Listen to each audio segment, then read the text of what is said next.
Today's Get Better Challenge, second of a two-part segment on reducing the size of Excel files. This worksheet has a filter surrounding the data.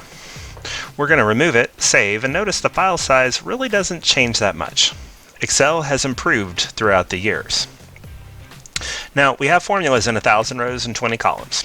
Let's right-click on the worksheet triangle. First, we're going to select all cells, then do a copy, and then paste values.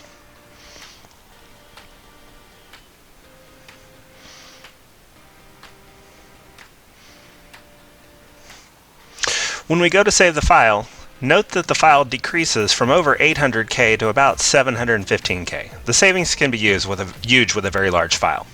Now, formatting can also account for file size, especially in older versions of Excel. So from the Home menu, I'm clicking on the eraser, and I'm going to clear all formatting. In this example, the savings is minimal. Office 365 is greatly improved in this area versus older versions of Excel. But pivot tables can still keep large amounts of data. Let's right-click on the pivot table, choose Pivot Table Options, go to the Data tab, then uncheck Save Source Data with File.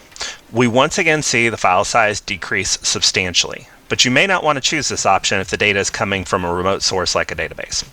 Finally, let's look for hidden unnecessary worksheets. Right-click on any worksheet name. If Unhide is an option to pick, select one to make visible. This was one I purposely created but is unnecessary. Let's delete it, then save again reducing size.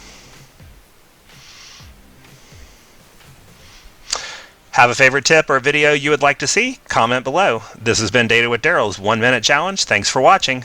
Be sure and subscribe so that we can help you do more with your data.